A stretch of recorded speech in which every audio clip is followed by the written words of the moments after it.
Hello my dear student, YouTube के इस channel में आप सभी का स्वागत है। आज मैं आप लोगों के लिए लेकर आई हूँ मोस्ट इम्पोर्टेंट वर्णमाला से संबंधित एमसीक्यू क्वेश्चंस। जैसा कि हम लोग जानते हैं कि भाषा के दो रूप हैं, लिखित और मौखिक। प्राचीन काल में मौखिक रूप ही प्रचलित था, किंतु धीरे धीरे उसे लिखित रूप भी प्रदान किया गया। लिखित रूप में लाने के लिए हमारे मुंह से जो ध्वनियाँ निकलती हैं उन ध्वनियों को लिपि में बद्ध किया गया, और लिपि में जो लिपिबद्ध के लिए जो चिन्ह स्थापित किया गया वो चिन्ह ही वर्ण कहलाया। इस तरह से हिंदी में वर्णमाला को सम्मिलित किया गया। वर्णमाला का जो संख्या है वह है 45। अ से अंक तक, क से य र ल व त ल व स ह तक का है। तो इस तरह से वर्णमाला का 45 संख्या है, और इसमें री संस्कृत का जो री शब्द है उसे भी सम्मिलित किया गया है, और संस्कृत के भांति ही हिंदी में इसका प्रयोग भी किया जाता है। हिंदी में इन वर्णों को वर्णमाला के नाम से जाना जाता है। तो वर्णमाला जो है उसे दो भागों में बांटा गया है, स्वर और व्यंजन। इन वर्णमालाओं पर ही आधारित ये क्वेश्चन है। तो यहाँ जो भी क्वेश्चन है वह सभी प्रकार की प्रतियोगी परीक्षाओं में इस तरह के प्रश्न आए हुए हैं। आप लोग प्रीवियस क्वेश्चन को उठाए और देखें कि ये सारे प्रश्न किसी न किसी एग्जाम में अवश्य ही आए हुए हैं। तो इसलिए इस वीडियो को आप लोग ध्यान से देखेंगे, साथ में अपने नोटबुक में इसे नोट भी करते जाएंगे। वीडियो को लाइक, शेयर, सब्सक्राइब भी करना ना भूलें, और अधिक से अधिक इस वीडियो को अपने दोस्तों में भी शेयर करेंगे, ताकि जो एग्ज़ाम देने वाले हैं उन छात्रों को अधिक से अधिक लाभ भी प्राप्त हो सके और वे अपनी सफलता को हासिल कर सके। चलिए वीडियो की ओर बढ़ते हैं। यहाँ क्वेश्चन नंबर 1 है, हिंदी वर्णमाला में अंग तथा अह क्या है? ऑप्शन है स्वर, व्यंजन, अयोग व संयुक्त अक्षर। तो इसमें अंग से अ क्या है? न स्वर है, न व्यंजन है, न संयुक्त अक्षर है। यह क्या है? अयोग व है। क्लियर? क्वेश्चन नंबर 2 है, स्वर कहते हैं। स्वर किसे कहते हैं? ऑप्शन है जिनका उच्चारण लघु और गुरु में होता है, जिनका उच्चारण बिना अवरोध और विघ्न बाधाओं का होता है। नंबर सी, जिनका उच्चारण स्वर की सहायता से होता है। नंबर डी, जिनका उच्चारण नाक और मुंह से होता है। तो जो स्वर है, स्वर का उच्चारण किसमें होता है? लघु और गुरु में। तो हम लोग किसके साथ जाएंगे? ऑप्शन ए के साथ, क्योंकि लघु में छोटी, छोटा ऊ इत्यादि होते हैं, और गुरु में बड़ा उच्च, बड़ी, ए, ओ, ये सारे शब्द आते हैं। तो स्वर के उच्चारण में लघु और गुरु दोनों का ही उपयोग किया जाता है। क्वेश्चन नंबर 3 है, जिनके उच्चारण में दीर्घ स्वर से भी अधिक समय लगता है उसे क्या कहा जाता है? ऑप्शन है मूल स्वर, प्लूत, संयुक्ताक्षर, अयोग व।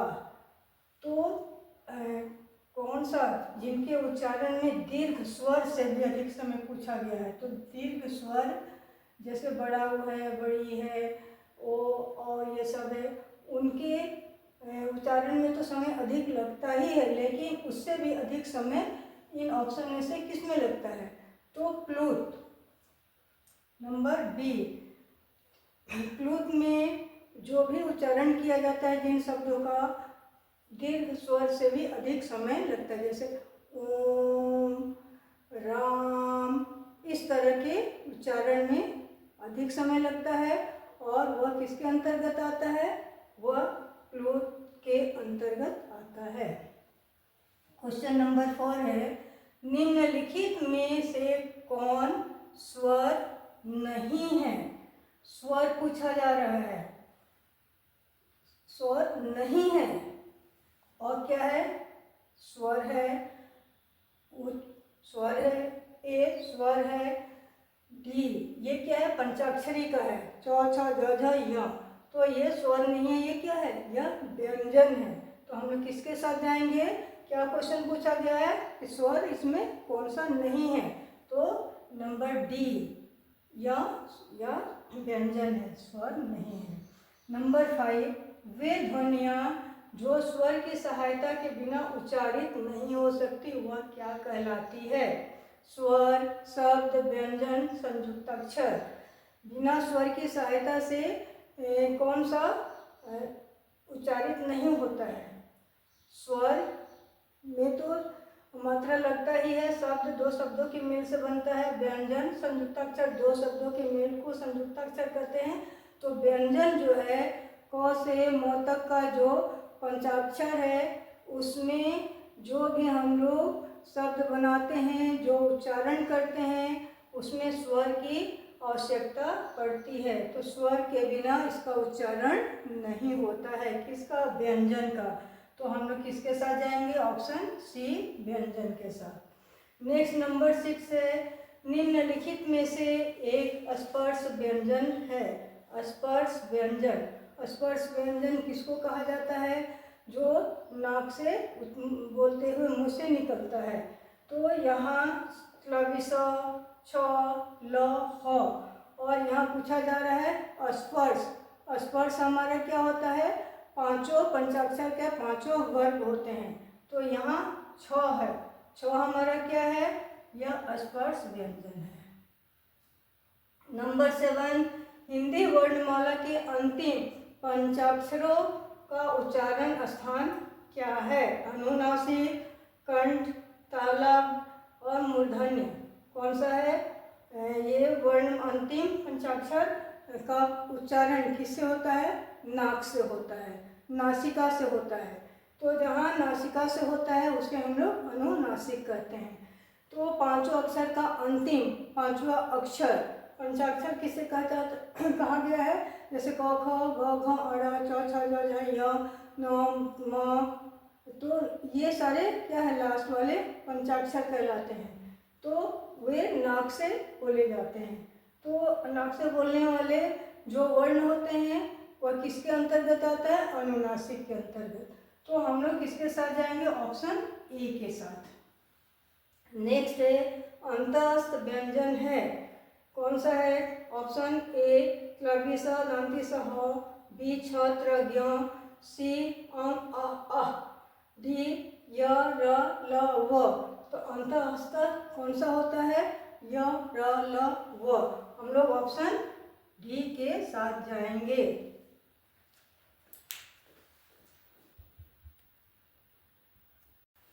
नेक्स्ट है क्वेश्चन नंबर 9, क्लवी स, मूर्धन्य स, दंती स और ह व्यंजन है। ऑप्शन है हमारे पास संक्षिप्त, ऊष्म, स्पर्श, संयुक्त।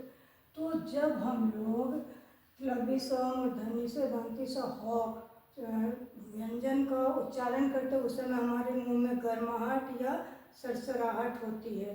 तो जब गर्माहट को हम लोग ऊष्म कहते हैं। तो ऑप्शन क्या है? उच्छिष्ट, ऊष्म, स्पर्श, संयुक्त। तो हम लोग किसके साथ जाएंगे?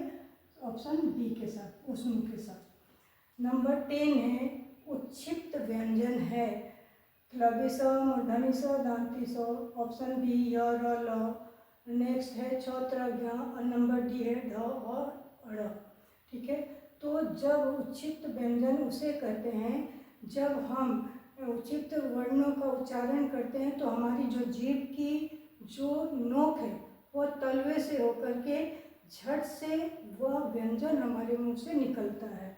तो इसमें ढ, अड़ जब हम उच्चारण करते हैं तो जीभ ऊपर तलवे से टकराती है और फिर जल्दी से वो शब्द वर्ण हमारे मुंह से निकल जाता है। तो ऑप्शन डी के साथ हम लोग जाएंगे। उच्छिष्ट ध्वनि का प्रयोग हुआ है। आरजू में, खसरे में, पढ़ाई में, यहाँ ढ उच्चारण होता है। तो ऑप्शन डी के सी के साथ हम लोग जाएंगे। ज्यों वर्ण किन वर्णों के संयोग के मेल से बना है? यहाँ ऑप्शन है ज प्लस य, बी ज हलंत प्लस य, ज प्लस य हलंत है, ज प्लस हलंत और य। तो हम लोग ये ऑप्शन बी के साथ जाएंगे, ज प्लस ह प्लस य ज्यों होता है। क्रविशः ध्वनि का उच्चारण स्थान है कौन सा? तलवा, तालव्य, ऑप्शन डी। अघोष वर्ण कौन सा है? अघोष वर्ण में हर वर्ग का क्या होता है? दूसरा और चौथा वर्ण आता है। तो यहाँ पर अ क्या है? ये हमारा स्वर का पहला अक्षर है। तो अघोष वर्ण कौन सा है? तो ये ऑप्शन है। व व्यंजन का उच्चारण स्थान है व का ओष्ठ। वत्सर्य व्यंजन कौन सा है? यहाँ यह ट्रिक को अपना लेना है, याद करके रखना है कि वत्सर्य व्यंजन के अंतर्गत न, र, ल आता है। ये 3 वर्ण ही आते हैं। तो यहाँ पर ऑप्शन में न है, त है, स है। तो हम लोग ऑप्शन ए के साथ जाएंगे, न के साथ। निम्न में से अल्प प्राण वर्ण कौन से हैं? ऑप्शन ए अ आ, ऑप्शन बी क ग, ऑप्शन सी य ध, नंबर डी फ म। तो अल्प प्राण वर्ण पूछा गया। अल्प प्राण के अंतर्गत प्रत्येक 5 वर्ण का पहला और तीसरा वर्ण क्या होता है? अल्प प्राण के अंतर्गत आता है। तो हम लोग किसके साथ जाएंगे? ऑप्शन बी के साथ, क्योंकि क पहला है और क ख ग तीसरा है। तो ये अल्प प्राण है। नंबर 18, निम्न में से महाप्राण ध्वनि नहीं है। तो महाप्राण ध्वनि में तीसरा, पांचवा ही वर्ण आता है। तो क क्या है? पहला है। तो थ ध चौथा है। च छ दूसरा है। दूसरा और चौथा महाप्राण के अंतर्गत आता है। ध्वनि नहीं है पूछा गया है। तो क पहला है। क यहाँ ऑप्शन ए के साथ जाएंगे हम लोग। तो थ ध स का उच्चारण स्थान क्या है? कौन सा है? तालव्य है, दंत्य है, मूर्धन्य है, दंतोष्ठ है। तो ये कौन सा है? दंतोष्ठ।